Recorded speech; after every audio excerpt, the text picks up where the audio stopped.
With water all around us, I bet you can guess Long Island's oldest industry. Hi, I'm Roy McNish, and welcome to another Marine Minute Monday.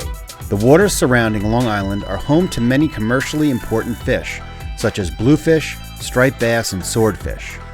Throughout Long Island's history, fishing has been a way of life both culturally and economically.